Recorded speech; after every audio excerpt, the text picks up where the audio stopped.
Hi guys, आप सबका हमारे YouTube channel Tasma career academy पे स्वागत है। गाइस, आज का हमारा टॉपिक है best career options after MA in human rights. अगर आपने एमए ह्यूमन राइट्स में किया है, यानी कि मानव अधिकार में अगर आपने मास्टर कोर्स किया है, तो आपके लिए क्या क्या बेस्ट कैरियर ऑप्शंस अवेलेबल है।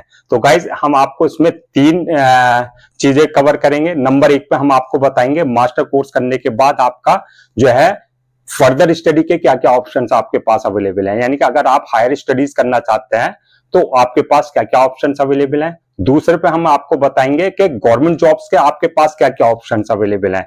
और थर्ड पे हम आपको बताएंगे मास्टर कोर्स करने के बाद मानवाधिकार में आपके पास प्राइवेट सेक्टर में जॉब्स के क्या क्या ऑप्शंस अवेलेबल हैं। तो ये गाइस, आप पूरी वीडियो देखिएगा, बहुत वैल्यूबल इंफॉर्मेशन आपको मिलेगी। और साथ ही साथ आप लोगों से मेरी रिक्वेस्ट है कि आप हमारे इस यूट्यूब चैनल को सब्सक्राइब करें, लाइक करें और ज्यादा से ज्यादा शेयर करें। तो गाइस, आपको बताते हैं वन बाय वन करके क्या क्या आपके पास ऑप्शंस अवेलेबल है। तो गाइस, सबसे पहले अगर आपने एमए ह्यूमन राइट्स में किया है, यानी कि मानव अधिकार में कर लिया है, तो आपके पास सबसे पहले जो ऑप्शन अवेलेबल होता है वो है आपके पास हायर स्टडीज का। हायर स्टडीज यानी कि आप जो है फर्दर स्टडी कर सकते हैं। मास्टर कोर्स आपने मानवाधिकार में ह्यूमन राइट्स में पूरा कर लिया है, तो आप इसमें एमफिल और पीएचडी कर सकते हैं। एमफिल और पीएचडी का आप अपना जो है एडमिशन ले सकते हैं। एमफिल और पीएचडी करने के लिए आपको मालूम ही है आपका क्या क्राइटेरिया होता है। अगर आपने एमए अपने मास्टर कोर्स में जो है 55% अगर मार्क्स ऑब्टेन किए हैं, तो आप जो है जेआरएफ जूनियर रिसर्च फेलोशिप और एक होता है आपका नेट नेशनल एलिजिबिलिटी टेस्ट, उसका एग्जाम दे करके आप जो है उसमें अगर आप नंबर अपने मार्क्स सिक्योर कर लेते हैं, तो आप एमफिल और पीएचडी में अपना रजिस्ट्रेशन अपना एडमिशन ले सकते हैं। तो एक तो है ये आपके पास। इसके अलावा अगर आपको और ह्यूमन राइट्स में एक स्पेशलाइजेशन और लेना है, तो आपके लिए एक ऑप्शन और अवेलेबल है कि आपने एमए करने के बाद एलएलबी कर लीजिए। एलएलबी करने के बाद, लॉ करने के बाद जो है आपका जो है आप एलएलएम अपने मानवाधिकार में स्पेशलाइजेशन ले सकता है, यानी कि ह्यूमन राइट्स में आप एलएलएम करने के बाद जो है अपना किसी भी गवर्नमेंट जॉब में और प्राइवेट सेक्टर में आ सकते हैं। ये तो थे आपके पास फर्दर स्टडी के ऑप्शंस हायर स्टडीज के कि आप क्या कर सकते हैं। तो गाइस, ये हो गया। अब आपका अगर आप हायर स्टडीज में नहीं जाना चाहते, आप मास्टर कोर्स सेम और मास्टर कोर्स करके अदर फील्ड में जाना चाहता है, यानी कि ह्यूमन राइट्स फील्ड में नहीं जाना चाहते, तो आपके पास अदर कोर्सेज के ऑप्शंस भी अवेलेबल है। वो भी मैं आपको नक्शल में बता देता हूं। आप एमबीए कर सकते हैं, मास्टर ऑफ बिजनेस एडमिनिस्ट्रेशन कर सकते हैं। आप जो है एमबीए के अलावा आप लॉ कर सकते हैं, एलएलबी कर सकते हैं जैसे कि अभी आपको बताया, और आप जो है बीएड कर सकते हैं। बीएड का एमए के बाद बीएड कर सकते हैं। उसके बाद आप कहीं भी स्कूल में टीचिंग वगैरह जो है कर सकते हैं। इसके अलावा आप एमएसडब्ल्यू कर सकते हैं, मास्टर ऑफ सोशल वर्क, उसमें अपना कैरियर बना सकते हैं।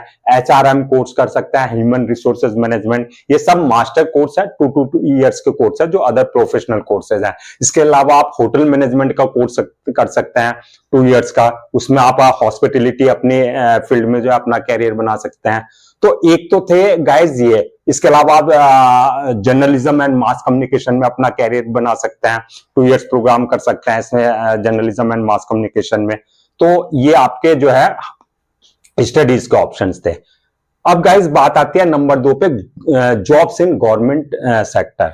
अगर आपको गवर्नमेंट जॉब्स में इंटरेस्ट है और एग्जाम की प्रिपरेशन करना चाहते हैं आप गवर्नमेंट जॉब्स की, तो उसमें आपके पास क्या क्या ऑप्शंस अवेलेबल है। अगर आपने एमए ह्यूमन राइट्स में किया है, यानी कि एमए अगर आपने मानवाधिकार में किया है, तो गाइज सबसे पहले आपके पास ऑप्शन जो है वो एनएचआरसी में है, नेशनल ह्यूमन राइट्स कमीशन। चूंकि हमारे इंडिया में जो कि जितने भी ह्यूमन राइट्स हैं, इश्यूज हैं, जो मानवाधिकार के जो हमारे इश्यूज हैं, मुद्दे हैं, उनको वो ओवरऑल पूरी इंडिया में कंट्रोल करता है। तो सबसे पहले है एनएचआरसी में आप जो है गवर्नमेंट जॉब के लिए, जो कि एक स्टैट्यूटरी बॉडी है, जो कि हमारे देश में जो जितने भी ह्यूमन है, जितने भी आदमी हैं, औरत हैं, बच्चे हैं, सबकी क्या करती है, प्रोटेक्शन करती है। उनके जो ह्यूमन राइट्स हैं, जो मानवाधिकार है, उनके वायलेशन होने से बचाती है। तो एक तो है आपके पास एनएचआरसी में वैकेंसी निकलती रहती है, तो वहां आप जो है एमए ह्यूमन राइट्स करने के बाद जो है वहां पे सबसे बेस्ट ऑप्शन आपके लिए होता है। वहां पे किस किस पोजीशन के लिए जॉब्स निकलती है, किस किस पोस्ट के लिए वैकेंसी निकलती है, आप वहां पे एज ए रिसर्च ऑफिसर, जो आपके रिसर्चर्स होते हैं, जो आपके ह्यूमन राइट्स से रिलेटेड इश्यूज है, चाहे वो आपके अर्बन में है, चाहे वो आपके जो है मेट्रो सिटी में है, कहीं भी है, चाहे वो आपके चाइल्ड से रिलेटेड इश्यूज है, चाहे वुमेन से रिलेटेड इश्यूज हैं, ह्यूमन राइट्स से जितने भी इश्यूज हैं उस पे वो रिसर्च वगैरह करते हैं, तो रिसर्च ऑफिसर चाहिए होते हैं।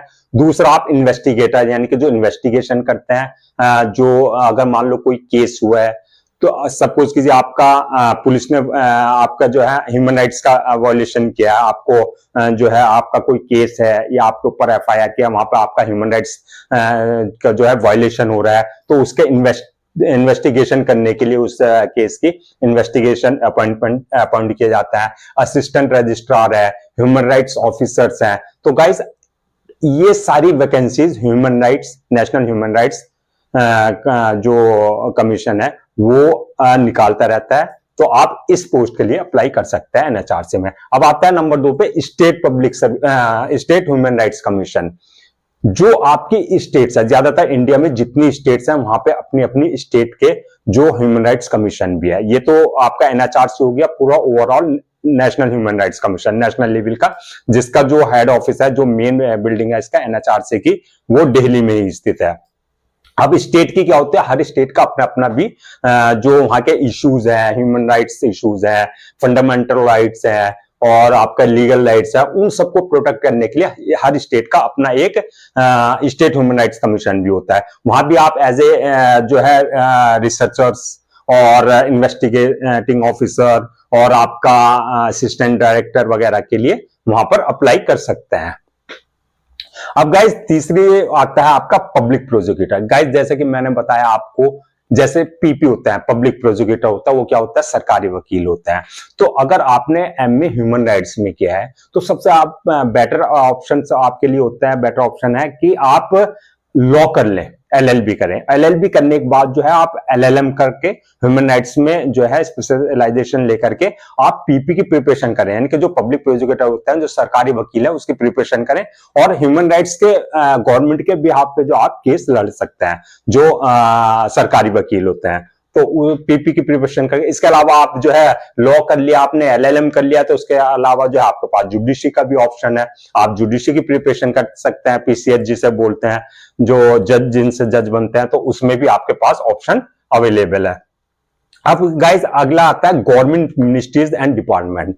जितने भी इंडिया में गवर्नमेंट मिनिस्ट्रीज हैं, जितनी मिनिस्ट्रीज हैं या डिपार्टमेंट्स हैं, उसमें कहीं ना कहीं आपका जो है ह्यूमन राइट्स से रिलेटेड आपका एक जो है ऑफिशियल्स होते हैं, अधिकारी होते हैं और डिपार्टमेंट भी होता है। तो गाइस जैसे आपका मिनिस्ट्रीज एंड डिपार्टमेंट्स जैसे जो वर्क करती है, वो किस किस चीजों पे वर्क करती है, ह्यूमन राइट्स पे करती है, आपके सोशल जस्टिस पे करती है, सोशल वेलफेयर पे काम करती है।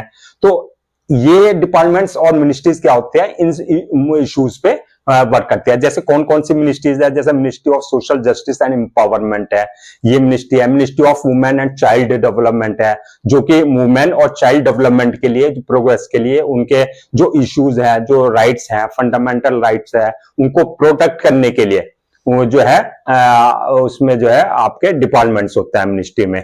आपका मिनिस्ट्री ऑफ ट्राइबल अफेयर्स है, जो आपके ट्राइब्स हैं, आदिवासी है, उनके राइट्स को प्रोटेक्ट करने के लिए जो है सारे जो ये मिनिस्ट्री अलग ही डिपार्टमेंट होते हैं।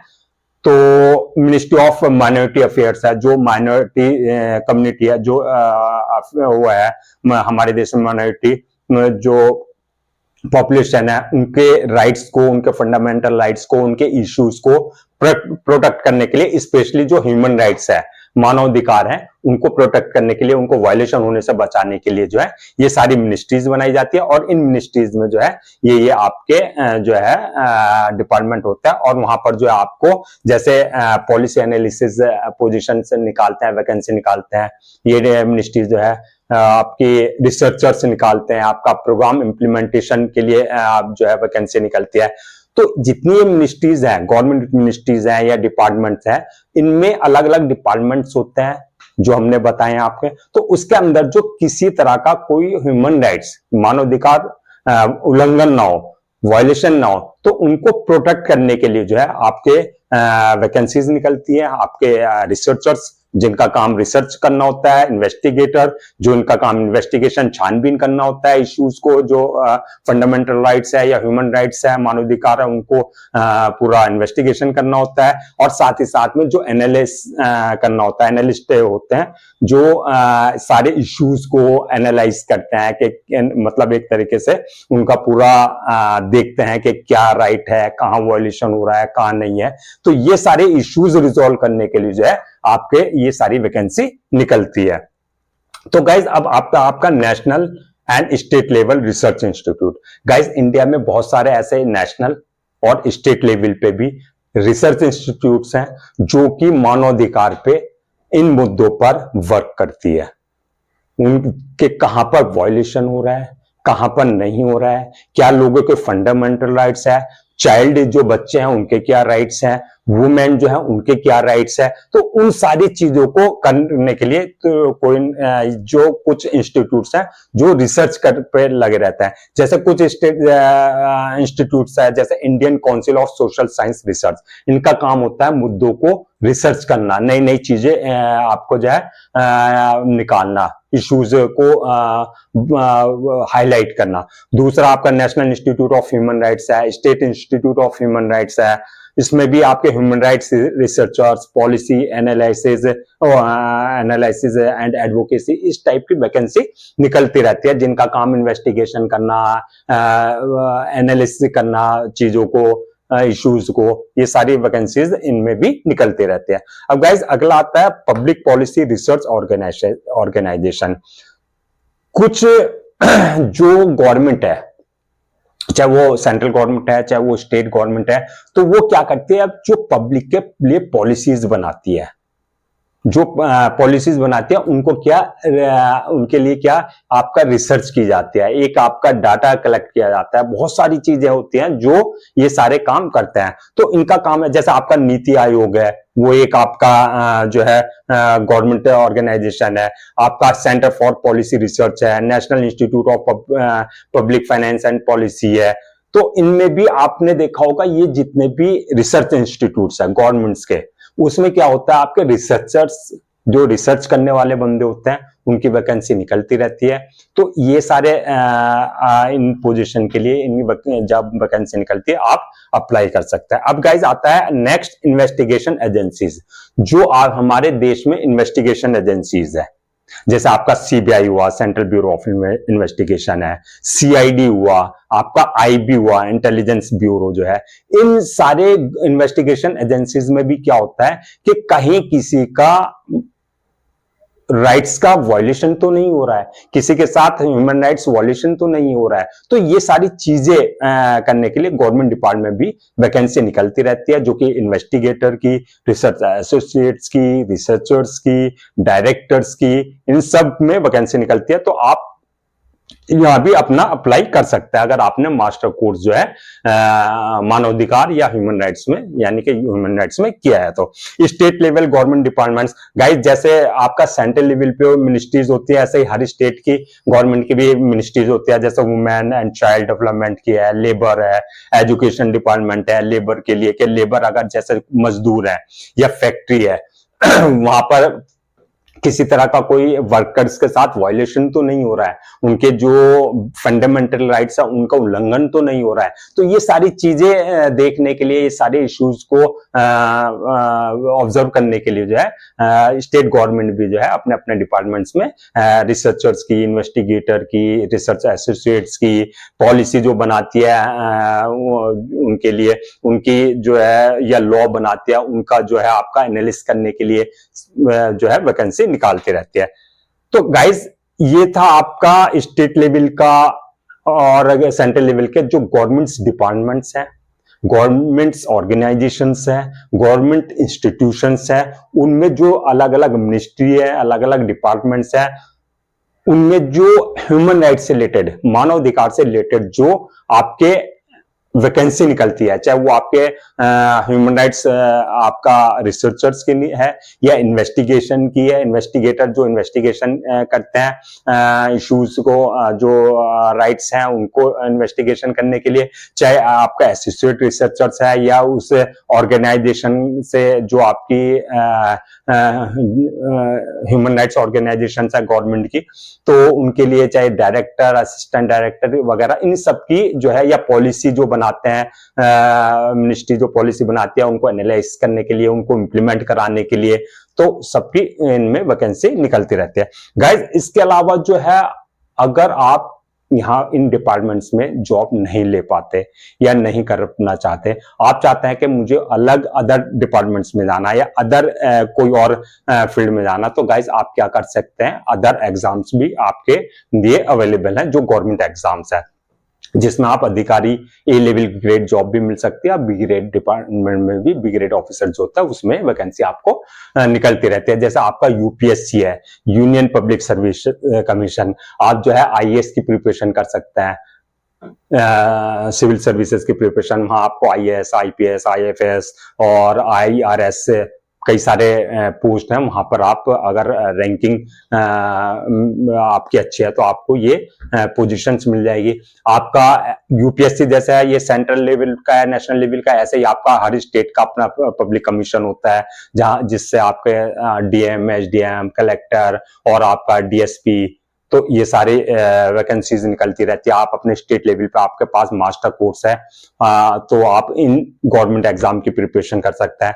सबसे बड़ी बात है कि ये आपका जो एमए ह्यूमन राइट्स है, जो मानवाधिकार में आपने मास्टर डिग्री की है, ये बहुत ही वाइड फील्ड है, इसकी बहुत ज्यादा इसका स्कोप है, और बहुत ज्यादा इससे आप जब at the time of interview face करेंगे इंटरव्यू पैनल को किसी भी गवर्नमेंट जॉब के लिए, तो आपको प्रायोरिटी दी जाएगी, क्योंकि आपके पास सब्जेक्ट ही इतना अच्छा है, आपको सारा पता है कि क्या राइट्स है, क्योंकि उनको भी पता है कि अगर हम इस बंदे को आगे सेलेक्ट करेंगे तो ये सारे इश्यूज कम से कम जो इसने को राइट्स पता है, फंडामेंटल राइट्स है और आपके ह्यूमन राइट्स है और लीगल राइट्स है, वो किसी तरह का वायलेशन नहीं होने देगा। तो इसमें प्रायोरिटी दी जाती है ह्यूमन राइट्स वालों को इन सारे एग्जाम्स में, गवर्नमेंट एग्जाम्स में।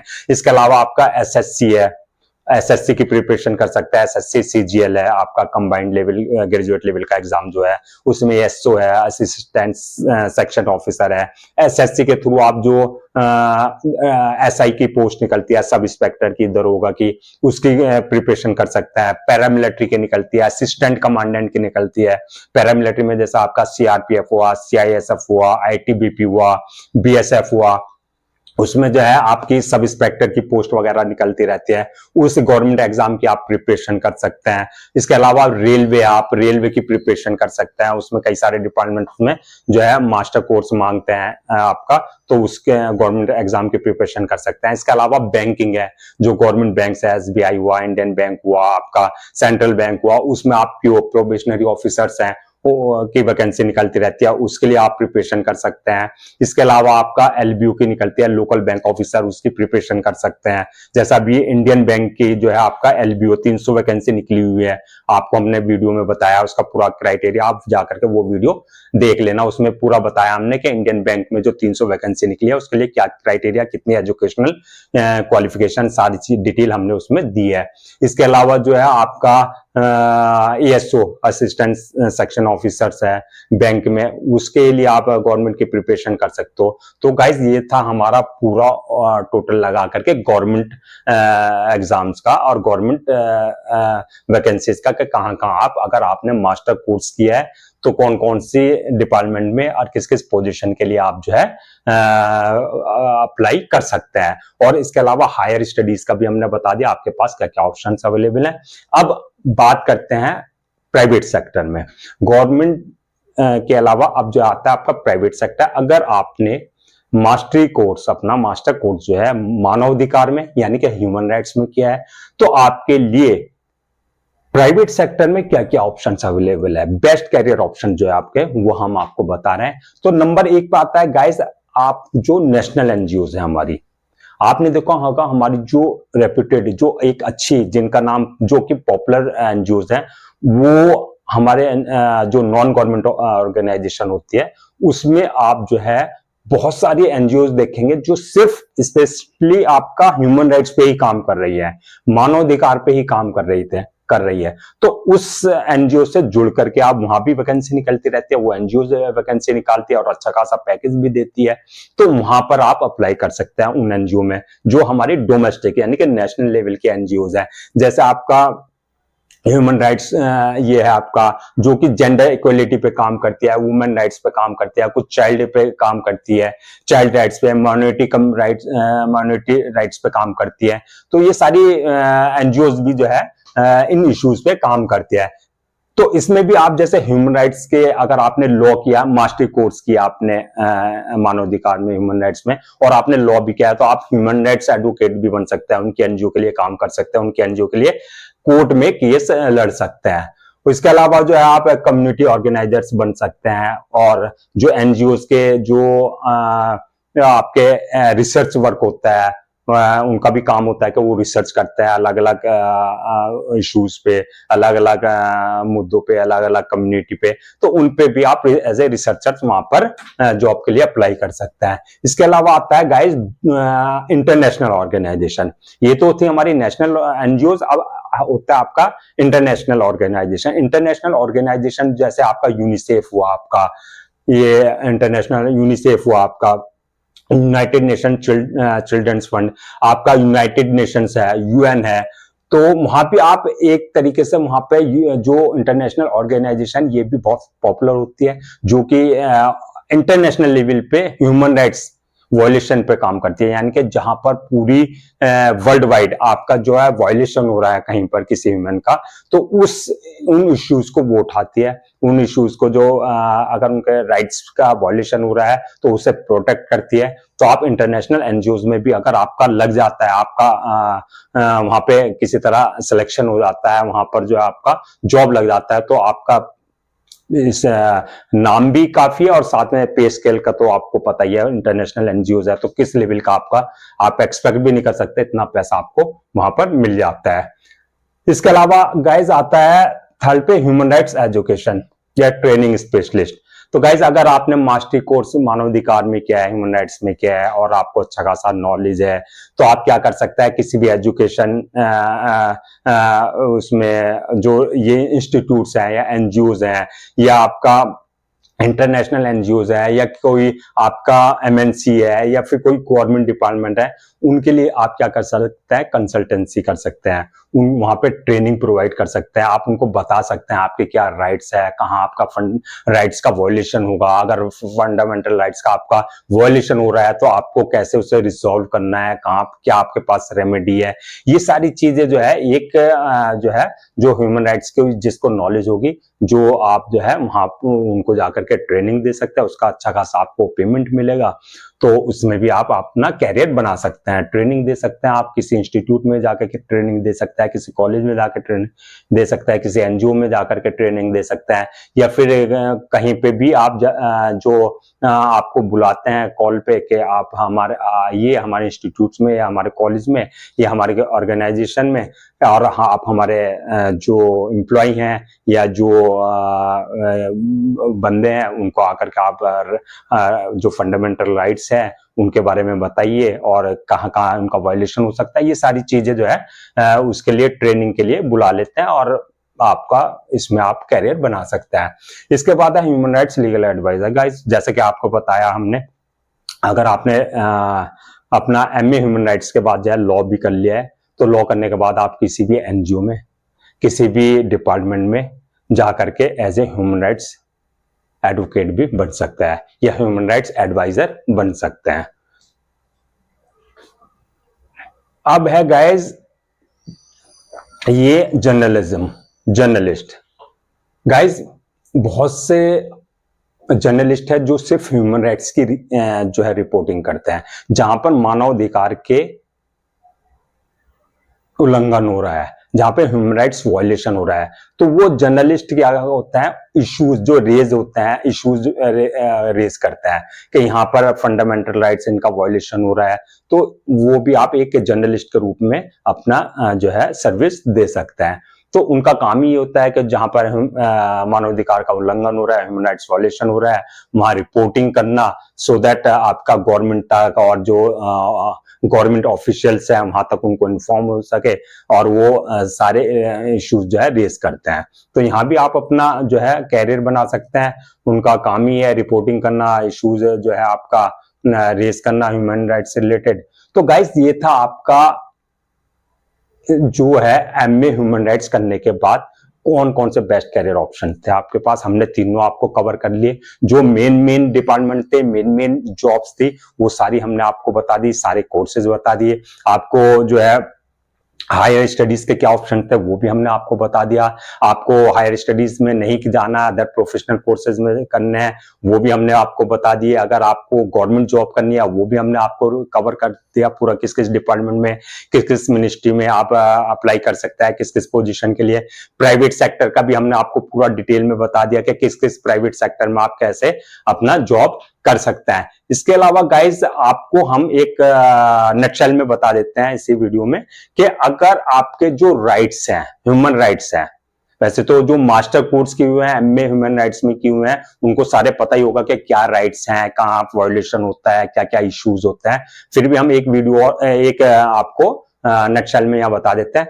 तो क्या क्या फंडामेंटल राइट्स हैं, क्या क्या ह्यूमन राइट्स है आदमी के। नंबर 1 है राइट टू इक्वलिटी, ये आपका एक फंडामेंटल राइट है। नंबर 2 पर आपका है राइट टू फ्रीडम। नंबर 3 पर आता है राइट अगेंस्ट एक्सप्लॉयटेशन। नंबर 4 पे right to freedom of religion, कि आपको रिलीजन का पूरा फ्रीडम है कि आप जिस भी रिलीजन को फॉलो करना है, आपका किसी तरह का कोई बाउंडेशन नहीं है, ना गवर्नमेंट की तरफ से ना किसी स्पेसिफिक ऑर्गेनाइजेशन की तरफ से। कल्चरल एंड एजुकेशन राइट, आपके पास पूरा राइट है अपना एजुकेशन प्राप्त करने का। तो ये हमारे राइट्स थे, फंडामेंटल राइट्स जो कि ह्यूमन राइट्स है। अगर इनमें से किसी का वायलेशन हो रहा है तो आप जो है अपनी आवाज भी जो है रेस कर सकते हैं और आप अपनी कंप्लेन कर सकते हैं, वो थाने में भी कर सकते हैं। जो एनएचआरसी है, नेशनल ह्यूमन राइट्स कमीशन, वहां भी अपनी आवाज उठा सकते हैं। तो ये सारी चीजें थी आपका ह्यूमन राइट्स से रिलेटेड। तो गाइज आई होप आपको ये वीडियो पसंद आई होगी। तो गाइज आपसे मेरी रिक्वेस्ट है, हमारे इस यूट्यूब चैनल को सब्सक्राइब कर लें, लाइक करें और ज्यादा से ज्यादा शेयर करें।